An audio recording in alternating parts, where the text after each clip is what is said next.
Mittal steel pipes 30 वर्षों से विश्वसनीय प्रतिष्ठान Mittal steel pipes, SS pipes, seamless pipes, MS pipes, GI pipes, hand pump, ductile pipes और PVC pipes का एक भरोसेमंद ठिकाना Mittal pipes, GT road, Durga मंदिर, उषाग्राम, आसनसोल। Contact number 9434114386 7797734444। গ্রীষ্মের দাবদাহে পানীয় জলের সমস্যা দূরীকরণ সহ বিভিন্ন উন্নয়নমূলক কাজকর্ম নিয়ে mayor Bidhan Upadhyay, deputy mayor MMIC এবং পৌর আধিকারিকদের নিয়ে এক বিশেষ বৈঠক করলেন।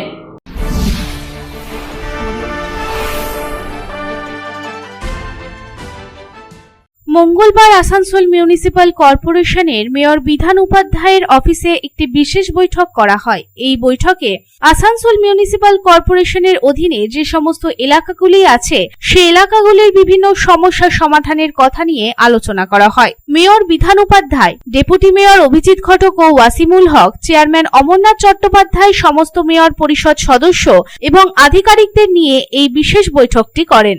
এই বৈঠকে আসানসোল মিউনিসিপাল কর্পোরেশনের অধীনে থাকা বিভিন্ন এলাকায় জলের সমস্যার সমাধানের চেষ্টা করার কথা বলা হয়। কারণ গ্রীষ্মকালে জলের কোনো সঠিক ব্যবস্থা না থাকলে বিভিন্ন এলাকার মানুষদের সমস্যার মুখে পড়তে হয়। এমন পরিস্থিতিতে বিশেষ করে ওই সকল এলাকায় বসবাসরত বয়স্ক মানুষেরা সমস্যার মুখে পড়ে এবং তাই কোনো এলাকায় যদি জলের সমস্যা হয়, সেই এলাকায় বসবাসকারীরা যদি জলের জন্য আবেদন করেন তবে জল সংযোগ করে দেওয়ার ব্যবস্থা নিয়ে আলোচনা করা হয়। এছাড়াও বলা হয়, পৌর কর্পোরেশন এলাকায় জল সরবরাহ সম্পূর্ণরূপে প্রবাহিত করতে আরো 1 বছর সময় লাগতে পারে। আশ্বাস দেওয়া হয় 2026 সালের আগে সমস্ত ওভার ট্যাঙ্কগুলি চালু করা হবে এবং সমস্ত বাড়িতে বাড়িতে জল সরবরাহ করা হবে।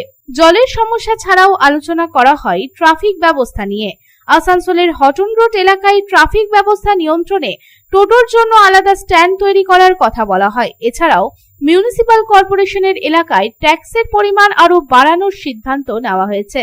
আজকের এই বৈঠকের বিষয়ে সাংবাদিকদের কাছে তথ্য দিতে গিয়ে মেয়র বিধান উপাধ্যায় বলেন, পানীয় জলের সংকট নিয়ন্ত্রণে সব ধরনের চেষ্টা করা হচ্ছে। মিউনিসিপাল কর্পোরেশন এলাকায় জলের ঘাটতি পুরোপুরি নিয়ন্ত্রণে আসবে বলে তিনি আস্থাশীল।